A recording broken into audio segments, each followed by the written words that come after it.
After playing through the entire Trails series in 2020, I felt a bit lost when there were no more titles to play. I was so surprised at how easily I fell in love with this series, and it quickly became one of my favourite video game series of all time. But getting to that point was quite the time commitment, as there were 9 lengthy installments to get through. It was absolutely worth it though, but I understand not everyone has that sort of time at their disposal. Trails into Reverie, the 10th and latest title in this massive series, is set months after Cold Steel 4, and to put it simply, it's kind of like a massive thank you to all the fans that have stuck around for so long. If you're a fan of the series, you are going to love what this game has to offer, but if you haven't played any of them before, there are definitely other Trails titles that you should or almost need to play before this one. Before we get into it, if you liked this review, it would help me out a lot to hit that like button and sub for more Trails and JRPG content. I have a review out for every game in the series, so check those out if you're interested. I'd also like to thank NIS America for the review code, and all footage that you see is from the PS5 version of the game. Are you enjoying Trails into Reverie? Do you plan on playing it in the future? Let me know in the comments below. Alright, let's get into it.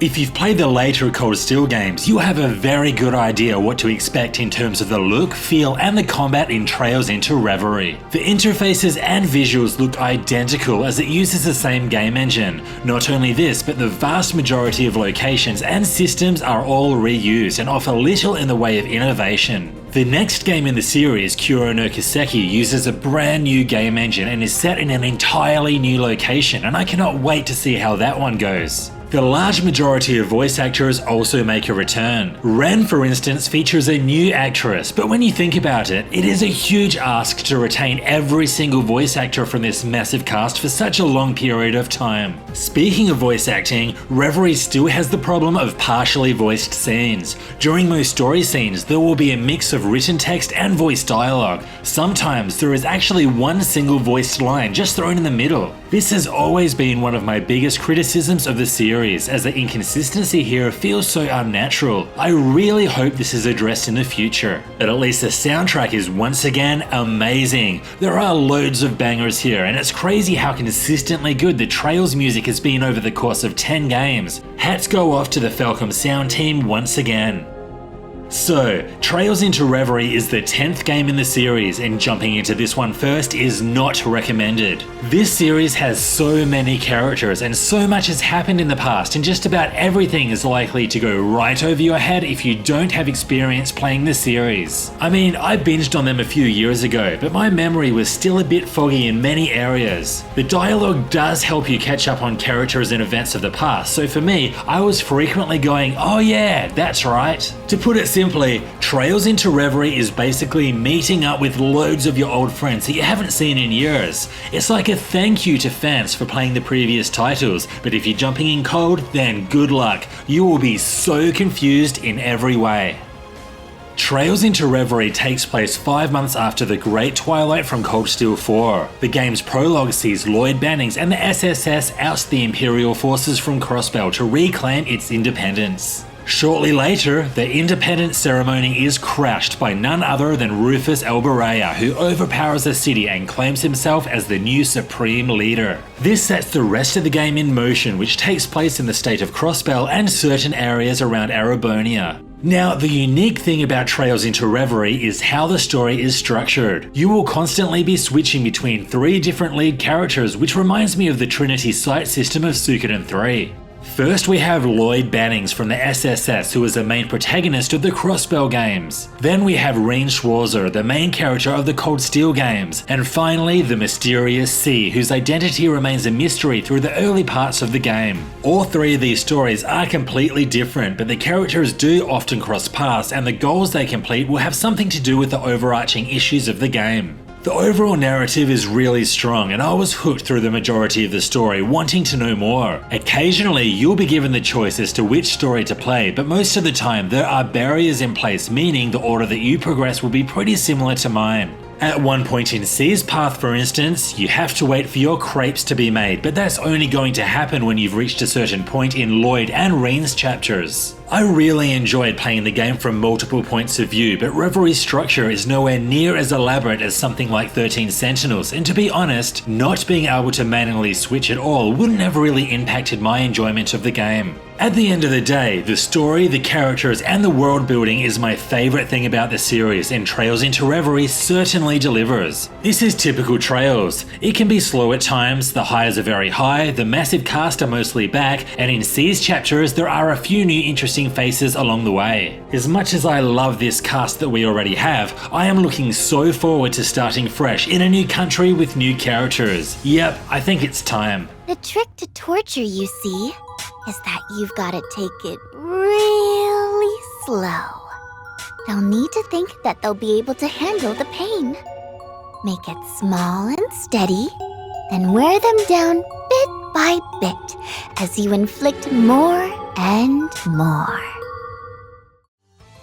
Reverie's combat works almost identically to the Cold Steel series, which is a good thing, but like I said before, if you're after something new, you came to the wrong place. This turn-based system requires you to make use of arts, crafts, orders, link attacks, and loads of other mechanics to fell your enemies. If you've happened to forget how to play the game, then fear not. There is an extensive tutorial dump early in the game, and we all love those, don't we?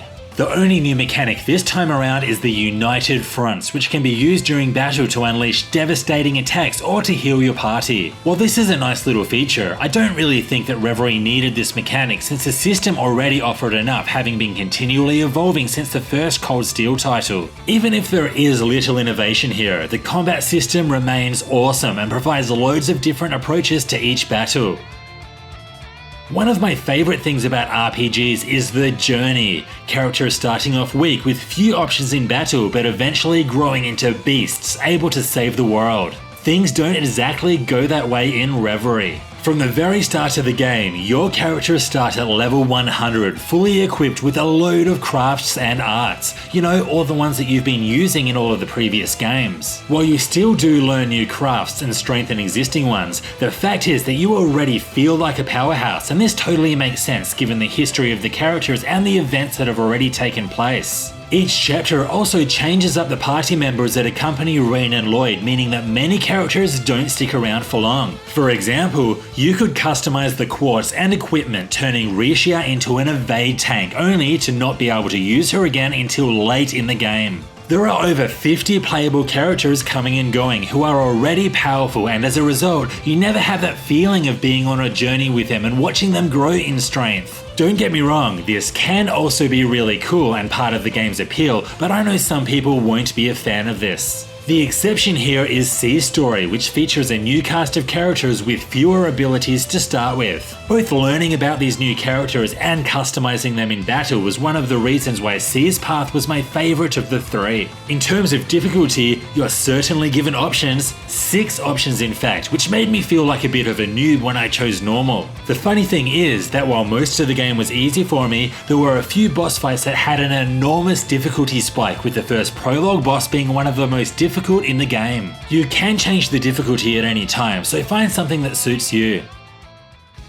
Trails into Reverie gets its name from a brand new area of the game, the Reverie Corridor and Garden, which is said to allow you to defy your destiny. It's basically the hyperbolic time chamber of the Trails world. You can jump in at just about any time and train your characters up for the outside world. Unlike the main story, everybody can be chosen to fight from all 3 paths, plus additional characters that you can unlock to fight alongside you. It really allows you to assemble your Trails dream team. However, when in the Reverie, characters cannot remember anything from the short term, which is incredibly convenient for story purposes. I loved the addition of this area, as it's one of the defining features that helps set the game apart from the Cold Steel series. This place is an RPG lover's dream. There is so much to keep you busy and countless ways to better prepare you for the story. You can randomly generate a dungeon full of treasures and bosses. You can unlock other characters to fight alongside you inside of the Reverie. You can unlock several mini-games of old and new that have their own challenges and rewards. I was able to fall in love with the Vantage Masters card game all over again. There are also daydreams that can be unlocked.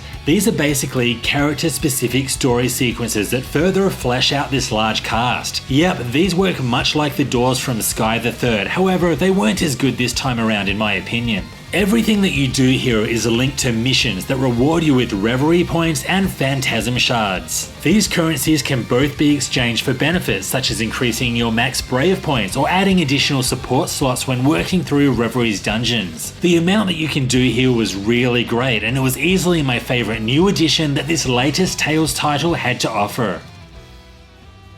Trails into Reverie is the final title to be located in the Erebonia and Crossbell regions, and it sent these characters and arcs out with a bang. Journeying alongside my favourite characters once again for one last hurrah was a lot of fun, but I have no doubt at least some of them will make a return in the future. But this also comes with a few problems, as at times it feels that there are too many characters coming and going from your party. This is the dictionary example of character overload. The story may be really solid with some great highs, but it could have been more impactful with more voice acting, which has been a problem for a while now. While nothing new, Reverie's combat is still one of its strongest features and has slowly been refined for the better over the many titles. And who could forget the music? Nihon Falcom know how to music, and Reverie is at the level you'd expect from this series. While overall Reverie was a great experience, the fact is that there is very little new. It feels like another Cold Steel game with a few minor mechanics and characters sprinkled throughout. The greatest and only significant new addition though is the Reverie Garden, which provides a plethora of activities and challenges to sink your teeth into.